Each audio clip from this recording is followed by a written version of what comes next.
Bonjour Nicolas Chamou.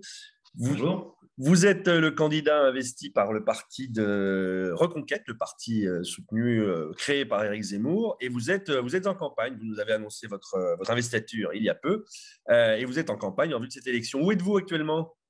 Alors, je suis actuellement en Andorre, où je suis arrivé hier et où j'ai tenu deux réunions d'ailleurs. Il y avait pas mal de monde. La mobilisation a été tout à fait à la hauteur de l'événement en Andorre, donc je m'en réjouis. C'est également une principauté où, vous le savez, notre mouvement a réalisé un très bon score à l'occasion des présidentielles. Donc, il y a une vraie mobilisation locale qui vraiment me fait plaisir, je le dis franchement. Avant-hier, j'étais par ailleurs à Monaco, donc j'ai décidé de commencer mes déplacements de campagne par les deux principautés.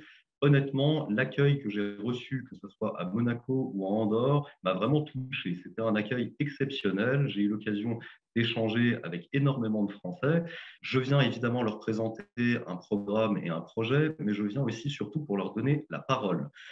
Donc j'ai beaucoup échangé avec eux. Ça me paraît essentiel pour cerner au mieux leurs préoccupations locales, les défis auxquels ils font face, pour pouvoir éventuellement identifier des solutions avec eux. Vous avez commencé par le nord et vous redescendez dans le sud. Tout à fait. Tout à fait. Et, Ce soir, je serai en Catalogne ce soir. Voilà. d'accord. Catalogne, tiens, Catalogne, vous nous parlez de votre campagne, mais vous ne nous parlez pas de l'événement avec un E majuscule qui secoue cette cinquième circonscription jusque dans les médias nationaux et internationaux.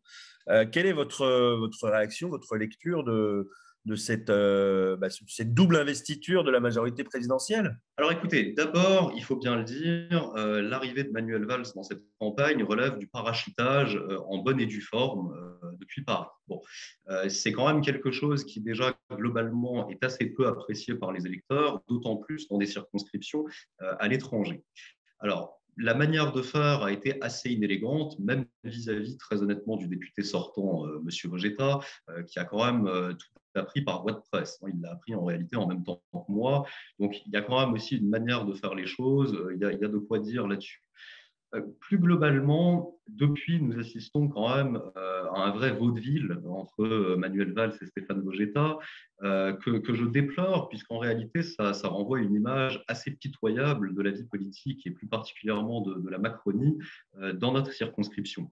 Vous savez, je pense que les électeurs attendent de candidats à une élection qui leur présente un projet clair, précis, cohérent et à leur service, mais également adapté aux spécificités locales de notre circonscription. Bon, là, nous avons droit à une bagarre de cours de récréation entre deux candidats qui visiblement sont là pour leur gloire personnelle et pour leur carrière, et certainement pas pour représenter les Français de la circonscription.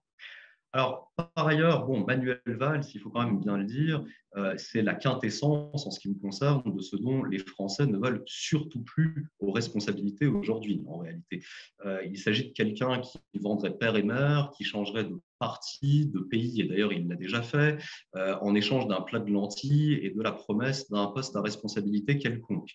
Bon, c'est exactement ce dont les Français ne veulent plus en réalité, et cela démontre que réalité, bon, Manuel Valls est dans cette élection et candidat pour toutes les mauvaises raisons. Alors de même, le maintien de Stéphane Vogetta, même si je peux comprendre qu'il n'ait pas apprécié la manière de faire de La République En Marche, démontre aussi également que finalement, en quelques mois de mandat, il a trouvé la soupe suffisamment bonne pour ne pas avoir envie de lâcher le bol, en réalité. Donc, à titre personnel, c'est sûr qu'on ne peut que se réjouir de voir le camp de La République En Marche et de la Macronie divisé. Mais malgré ça, moi, je considère que les électeurs de notre circonscription méritent davantage de dignité de la part de leurs représentants. Je crois que votre avis est clairement exprimé. Mais on vous laisse continuer votre campagne et on ne manquera pas de prendre de vos nouvelles.